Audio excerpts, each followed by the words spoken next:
modernisation de Mbour. Vous savez que dans la coalition Benno Bokk Yakaar, il y a beaucoup de partis et de mouvements qui ont comme dénominateur commun l'amour pour cette ville, la ville de Mbour, qui ont pour dénominateur commun leur volonté de participer, de contribuer à l'émergence de cette ville de Mbour.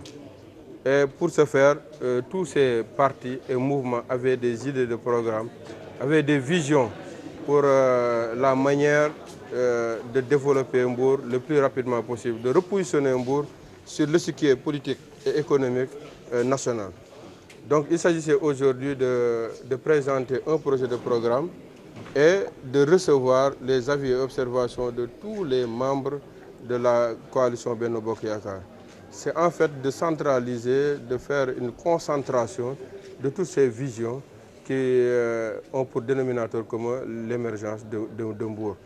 Et durant la journée en tout cas nous a montré qu'on avait raison de partager ce projet de programme pour vraiment une appropriation par tous les acteurs de la coalition Benno Bokk Yakaar de la commune de Mbour et pour l'intégration également de leur vision, l'intégration de leur contribution dans ce projet de programme qui, à la sortie de ce séminaire, va être un programme commun, un programme partagé, un programme inclusif qui va comporter une vision commune et partagée, mais également des actions prioritaires que chaque responsable de cette coalition va considérer comme ses propres initiatives, ses propres propositions. Et cela nous permettra d'être à l'aise lorsqu'on devra aller vers les populations pour défendre ce programme.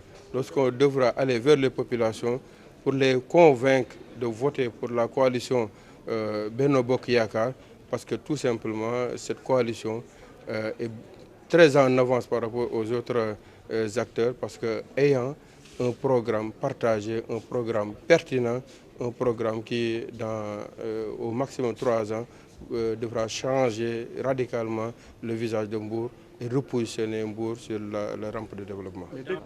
Nous avons un programme avec une vision, 10 axes stratégiques et 100 actions prioritaires. Et il faut également souligner le fait qu'aucune action prioritaire n'est inscrite sans une évaluation correcte de sa faisabilité. Ça, encore une fois, montre la sincérité avec laquelle les acteurs de la coalition Benno Bokk Yakaar ont travaillé sur ce programme. La vision, c'est de faire de Mbour une ville solidaire, résiliente et prospère. Résiliente parce que nous sommes à un moment où beaucoup de nos villes sont confrontées à beaucoup de chocs. Des chocs sanitaires, des chocs sur le plan environnemental, sur le plan écologique, sur le plan des inondations, sur le plan économique, sur le plan sanitaire. Donc il nous faut réorganiser la ville de Mbour pour nous permettre d'être résiliente par rapport à tous ces chocs. La ville a beaucoup d'opportunités. La ville de Mbour fait partie du triangle vertueux dessiné par son Excellence le Président Macky Sall dans le cadre du plan Sénégal émergent. Il faut que Mbour puisse profiter de cet atout-là, d'être inscrit dans le triangle vertueux, mais également que sa position géographique est extrêmement importante puisse jouer dans son émergence. Mbour, c'est une ville cosmopolite, multiculturelle, ou accueillante également.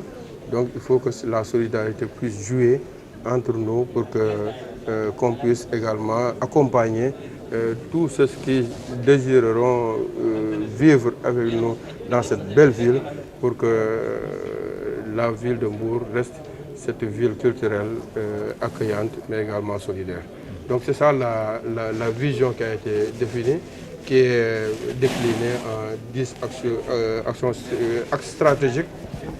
Ces axes stratégiques n'épousent pas que les compétences transférées, parce qu'on a également voulu faire jouer la clause de compétence générale des collectivités territoriales qui est dans le code des collectivités territoriales, dans l'acte 3 de la décentralisation.